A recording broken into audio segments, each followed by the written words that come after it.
All right. Hey, Ruckus Makers. I am here today with Dr. Chad Dumas, who is a Solution Tree Associate and International Consultant, presenter, and award winning researcher whose primary focus is collaborating to develop capacity for continuous improvement. Having been a successful teacher, principal, central office administrator, professional developer, and consultant in a variety of school districts, he brings his passion, expertise, and skills to his writing and speaking as he engages participants in meaningful and practical learning. In his Amazon best-selling books, Let's Put the C in PLC and an action guide to put the C in PLC, Chad offers readers and audiences educational research, engaging stories, hands-on tools, and useful knowledge and skills they can implement immediately. Chad, welcome to the show.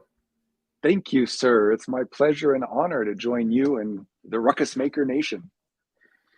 Absolutely. Thanks for being here. I want to ask you about second year teacher. As a second year teacher, your principal said you need to go to this training. That's a good opening story. So what was that all about? So I was a middle school music teacher, and my principal, Dick Spearman in Lincoln Public Schools, he came to me and he said, Chad, there's this training downtown. That's what they referred to district office as, was downtown. He said, I think you need to go to this training. And it was like 8 days during the course of the year. I had no idea what I was getting into. Janie Pollock was the presenter. And I get to this training, and the training was on classroom instruction that works, that 2001 copyright book. And of course, Yeah. Janie Pollock is one of the authors, right? With Right. Yeah. Bob Marzano and Pickering and Janie Pollock. And so I get to this training, and I'm in a room with, 50, 60, 70 people, power suits, everybody's dressed up to the hilt. And then I'm, here's a second year teacher. And I come to find out that I was the only teacher in the room. That Holy smokes. every person was principals, directors, assistant superintendents. I don't think the superintendent was there, but like all of the upper echelon folks. And then me,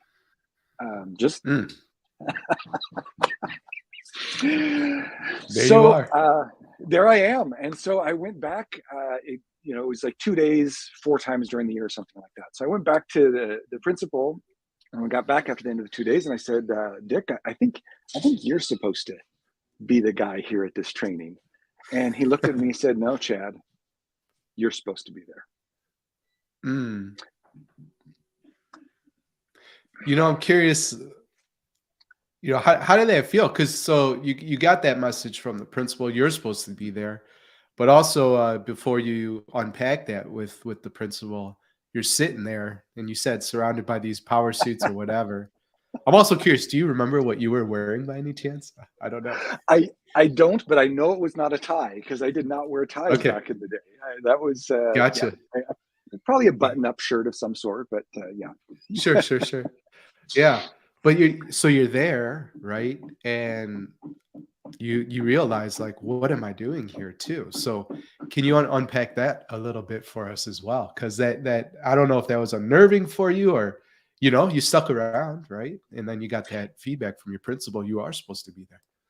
Yeah, it was very unnerving. And I, when we engaged with partners or in small groups, I was pretty silent, listening to others, which I think was a good early on message to me about myself as a person and as a leader, the importance of listening. Yeah. And then, over time, over the course of those 6 or 8 days during the course of the year, after Dick said to me, no, Chad, you're supposed to be there, growing into something that I didn't think I could be, right? He saw in me more than what I thought I saw in myself. And so it challenged me, it pushed me. And it was an incredible learning experience. And I can point back to that as being like one of those touchstones, if you will, right? Like, we all have these times in our lives that we look back and we say, maybe at the time we don't realize it, but we look back a year, 5 years, or 10 years and say, you know what? That was really a seminal moment for me. Right. I have that moment too. I was hanging out working out, lifting with my friend DeAndre, and he just accepted his first principalship. And he said, Danny, I see leadership in you and I want you on the team, right? You should really consider going back to school to get the admin credential. And I want to hire you as an AP, right? And up until that point, Chad, like I was super happy in the classroom. Never thought Mhm, of mhm, myself as an administrator. Maybe a little bit as a leader here and there. I led, like the Avid program and the department grade level type stuff, but certainly not principal, assistant principal. But he said, I want you on the team. And that mhm, was the moment for me that everything changed, right? And mhm. next thing you know, I'm starting this podcast. I got to talk to Dr. Chad Dumas on the show, like and some really interesting people. And it's changed my life. So thanks for sharing that. I'm wondering for the ruckus maker that's listening or watching, you know, what are some tips that you might have for them in terms of pulling out that greatness, right? That we see in others, their potential. That's sometimes just kind of hanging out there. Yeah.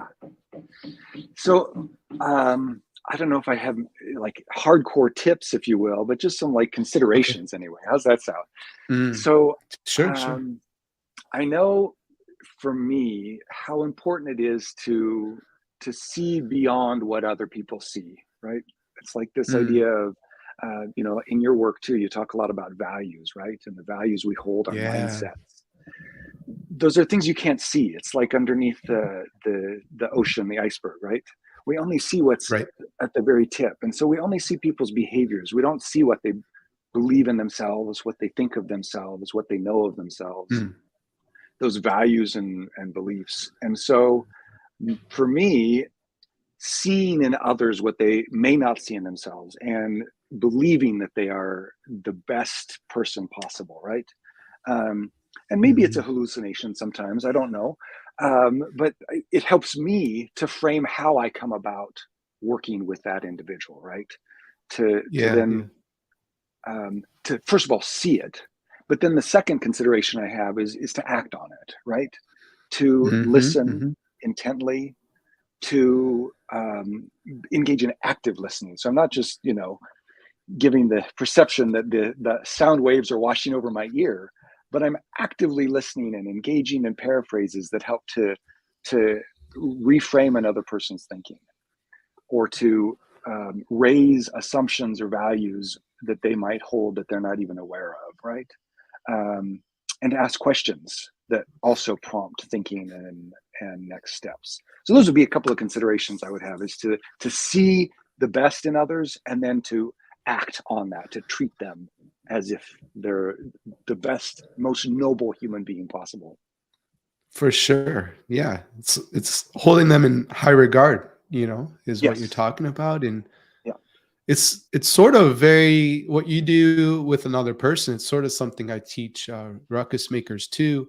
When they feel like they're stuck, to me, one of the best ways to get unstuck as a leader, to slow things down for a moment. Maybe even you close your eyes and focus on the breath, but it's sort of a visualization where, all right, I don't want to do this thing, or, you're lacking the energy, motivation, will, or whatever.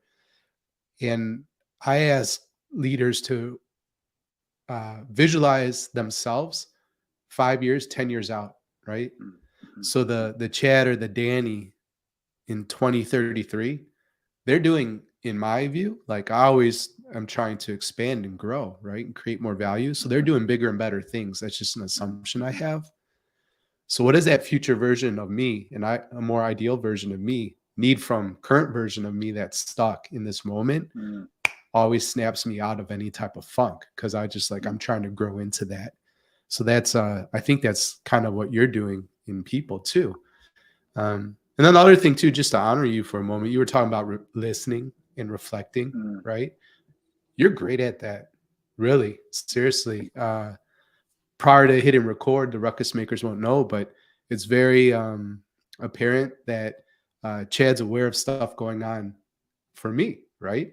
And when I talk to a lot of people, and they're not always as aware or as empathetic and compassionate checking in. And I just want to highlight that as a superpower of yours, and that really means a lot to me. So thank you. But That's really awesome. thank you. So, hey, Thank you. let's talk. Yeah, pleasure, pleasure. You have a book. Let's put the C in PLC, and maybe listening's a part of building that collaborative environment. But could you give us just a high level overview? Right? What are the 10 elements found in this book? Yeah. So, for those familiar with the phrase, PLC stands for Professional Learning Community. And so the idea of this book is, what does it take to create that community, that collaborative community in professional learning Mm, community, right? And yeah, so yeah. what I've done is look at what do other people say about what it takes to create that community, and what's the role of the principal specifically in building that professional learning community, and identified 10 elements of what it takes to do that. And so these are Mm, this is what knowledge principal needs to have. So it's not skill focused, it's really focused on, what do I need to okay. know, because we can't, before we close the knowing doing gap, we need to know, right? Mm, mhm, And mhm. so there's a lot of emphasis in society around closing the knowing doing gap, right? Like, I know that I shouldn't have that donut, but I eat it anyway, right? There's a knowing doing gap, but first I have to know I shouldn't have that donut. And so this is looking at, what are those 10 things, and it just happened to be 10 items, that what principals need to know, and then we can focus on the doing that the principal needs to know to build that collaborative environment. And yeah, and you kind of like gave a little headway into that first element of building relationships. um, Hmm. I like to use the phrase, so I took Latin in high school, and I don't remember a lot of Latin Really? from high Okay. school. Yeah, Yeah. yeah, yeah. But one of the phrases I loved in Latin that I refer to periodically is sine qua non, sine qua non, and it means without which there is nothing. So Hmm. relationships, sine qua non. Without relationships, there's nothing, right? And so it starts with that foundation of love, of hope, of trust, of humility, of caring, right? These are like these foundational elements that really get to who we are as people. And if you aren't well aware of those virtues, if you will, and working to build those virtues in yourself, then any skills that you develop will simply become manipulative, right? Mm, mhm. And so we don't want to be manipulative. We want to be authentic, and that Right. requires us to examine our Relationships. own selves, and establish those Mm, relationships based on love, hope, faith, compassion, empathy, um, yeah. etc. Humility. Yeah, Yeah. So otherwise, what I heard, I guess challenge and yeah, the thing to the red flag to watch out for is it'll come across as manipulative or just an example of some like feedback, right? And you put in all this work and you read all the books and get trained and maybe even have a coach around delivering effective feedback. If you're not building that relationship, if you're not looking within yourself, it's not even going to land. You might as well tell yeah, it to a yeah, rock. Is that yeah, correct? yeah, yeah, yeah. Exactly. Cool. And people may not tell you that you're being manipulative. They probably won't, right? You just won't see Yeah, yourself sure. being effective in building that collaborative environment, right? Yeah. Well, can I follow up? Let me pull on that thread. So yeah, they're not gonna Yeah. Chad, that's manipulative, right? They're not gonna say that. So, but surely there might be some signs, right? Like in maybe, I don't know, just thinking off the top of my head, if you're asking yourself a question like, "Oh, I know this is the direction we need to go in. This is a great idea," and da da da, but nobody seems to be implementing or right or with you, like, would that be a sign Yep. potentially? Yep. And Absolutely. That can absolutely be a sign. I also think about, I've had the benefit of working with many amazing leaders over my career, and then I've also had the benefit, because all it is a benefit, right? We learn a lot from the people yeah, who yeah, non-examples, and I've also engaged with yeah. folks of amazing leadership. And so some of Sure. the characteristics that jump out are, there becomes a lot of um, what sometimes they call car key conversations, right? So Mm, people are okay. in the parking lot with their keys in their hand and having their Yeah. conversations out in the parking lot. as opposed to in the room, Mm. right? Yep. So, Right. Yep. that's like a sign. People leaving voluntarily, and if you're Retention unwilling, problems. yep, retention problems. And as leaders, we need to be able to have ways to gather feedback from folks in anonymous ways, safe ways. If you're in meetings and you're the first one to speak and others aren't speaking, that's probably a sign that aren't relationships established. So there's lots of like little subtle things that start to show up along the way. Right. Just a tip for the ruckus maker listening or watching too, and I learned this probably the hard way, as a younger leader, but you don't realize how much weight your voice has, right? Mm, Even if you're not like this over the top gregarious sort of leader, just the fact that you're the leader, like your voice has weight.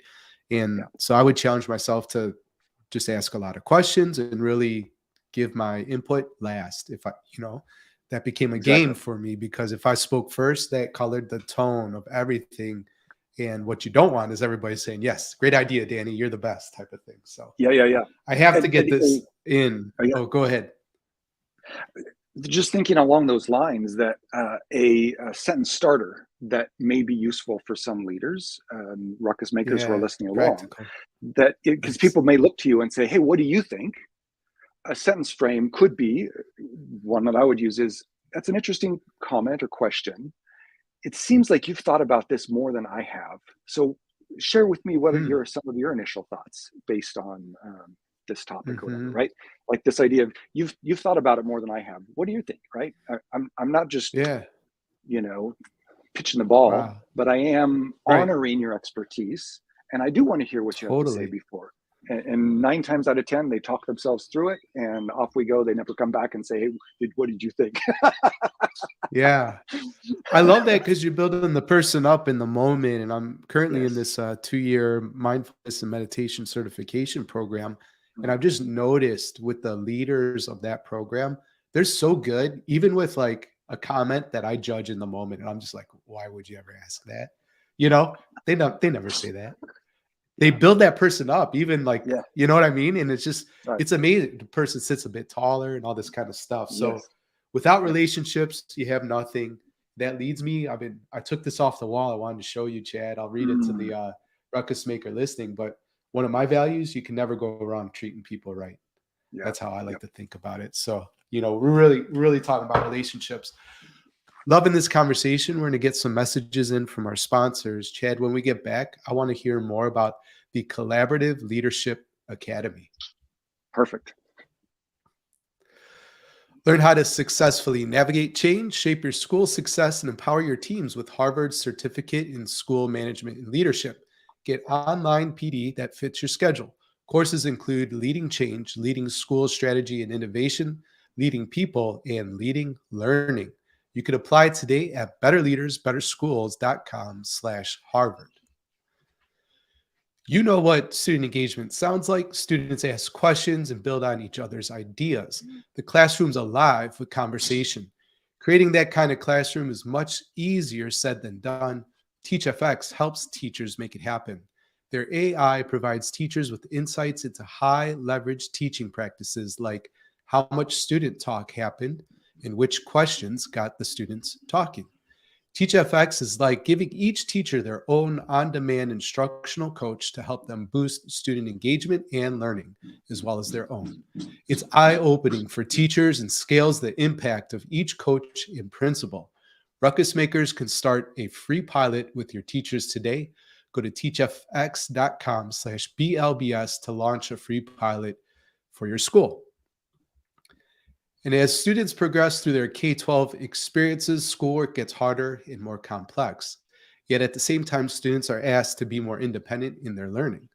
Young people struggling with executive functioning skills will fall further and further behind. The pandemic only made things worse.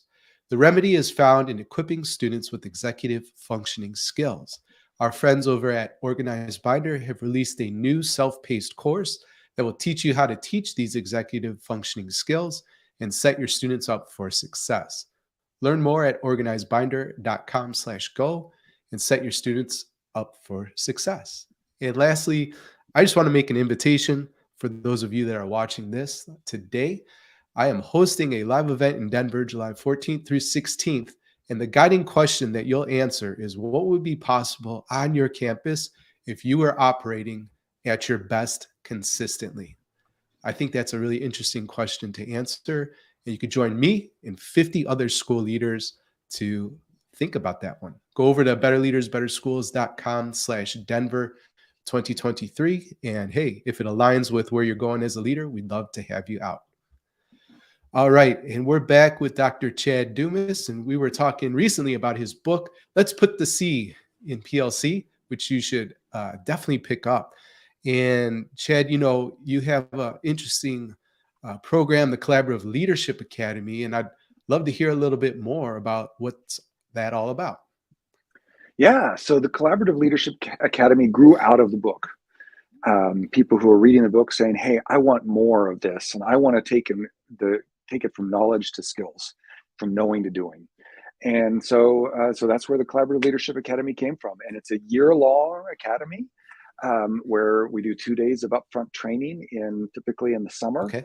and then 3 days of on-site coaching with the participants, like 1 hour on-site coaching per participant during the course of the year. Sure, And then sure. we come back at the end of the year for 1 day to pull together our learning and make plans for next steps. And so typically a district or a regional like service agency, ESU, Right. ESA, whatever they're called differently in different places, right? Has engaged in this for like the principals or other school leaders. And we take the book and we dive into it with going Mm, beyond just the knowledge, but to the application. And then the action, right? Where we're coaching during the year, you're implementing and we're sure, sure. reflecting on the implementation. Right. Yeah, and you had that knowledge and put it into practice gap, right? And so the Yep. application, like that's such an important part.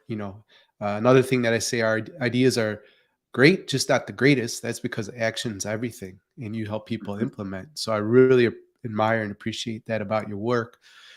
Thank you. The question I'd like to ask is when somebody enrolls in this collaborative leadership academy, they're going through the book with you, implementing the ideas. Uh, what's that result after they apply, right? Like, do you Yeah. have a mini case study or something you'd love to celebrate? This leader was able to achieve, X because of the work. Well, it's amazing. Actually, this last year, I've had two different organizations, a district and a regional service agency, engage in the Collaborative Mm, Leadership Academy, and every single participant has latched onto the same idea, which I how was about not that? expecting. These were Yeah, the yeah. first times through, but they all latched onto element 8. In the Okay. I've got these little bookmarks that I had Right. made that people when they participate. So it's got the 10 elements, but the element 8 is about involving staff in important decisions. Mm, Um, and what I think happens is, yeah, that makes sense. We want to involve staff. What we don't have is systems and processes to right. access the thinking of all staff. And so what Hmm. I laid out in the book is an example from a school with some considerations, and every single one of them has just run with it. And basically, in a 30-second synopsis, the idea is setting up strategic committees to lead the work of improving the school, right? So it's aligned with the strategic plan or the school improvement plan, whatever you call it. And the principal is guiding the work through chairs and co-chairs of these committees and subcommittees who then are Right. touching every single staff member. So you can have a school with, there's one school I work with has 170 teachers on the staff, just certificated teaching Sure. staff. This principal hasn't gone through the Collaborative Leadership Academy, but they've been implementing this principle. They're able to get the voices of 170 staff members into the work without having to sit in front of a staff meeting, in a lecture hall, right? So, Yeah, so yeah. we just have to think about those systems and processes to make it so that we're systematically encouraging, accessing, and implementing the best ideas of staff. Yeah. So the ruckus maker multiplies himself, herself through these Mm. strategic committees. Is that what I'm hearing? Yes, that's exactly right. You're quite the listener yourself, Danny, being able to Uh, I've done a paraphrase. few of these conversations. So, anyways, that's awesome. I feel terrible if I didn't ask. So, okay, cool. It sounds like a great opportunity. How do people learn more about the Collaborative Leadership Academy? Yeah, how could they find out more about it? Yeah, they just reach out to me on Twitter or Facebook or my email, and Okay. we'll hook you up with it. Yeah. Sounds good. It will have all of those links for you in the show notes. So let's get to the last three questions that I love to ask all my guests. Chad, if you could put one message on all school marquees for just one day, what would your message be? This is a hard one because there's actually two that I would want to put on, but I think I'll go with since the question is just one. I have it up here actually on here, right? It says, "I Yeah. want you to be happy, to laugh, smile, and rejoice, Mm, in order that others may be made happy by you." yeah, that's nice. Very encouraging. Thank you, Chad. And let's talk about building your dream school. If you were not constrained by any resources, your only limitation was your ability to imagine building your dream school, what would be the three guiding principles? Well, the first guiding principle is we've got to access the voice and expertise of the community. In Mm, which we're building this. Students, parents, community members, the whole thing, right? Because schools are mhm, expressions of communities, and so in the building of the physical design of the building, et cetera, we want to access that. The second thing that I think would be really critical is making sure that whatever the physical building is, that it has elements of the outside inside and elements of the inside outside, right? So that it's fully optimized for student learning. And my mind goes to Adlai Stevenson High School. For anyone who's been mhm, to Adlai Stevenson in Chicago, it has some of those elements that are just like incredible, where when kids come there, it doesn't feel like a school, right?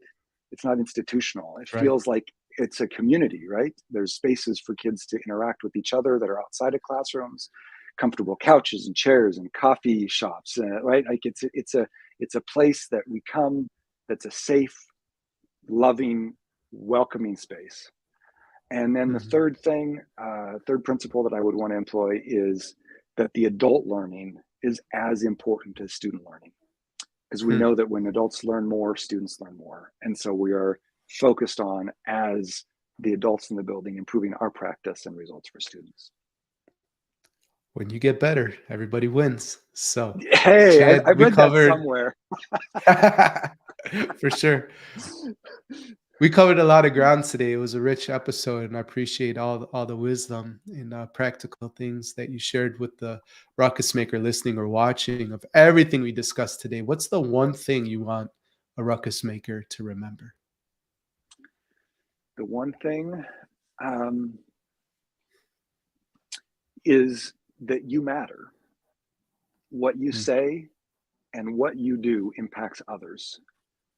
And so, as you are impacting others, be sure to be drawing out from them their very bests, even if they don't even know what their very best is.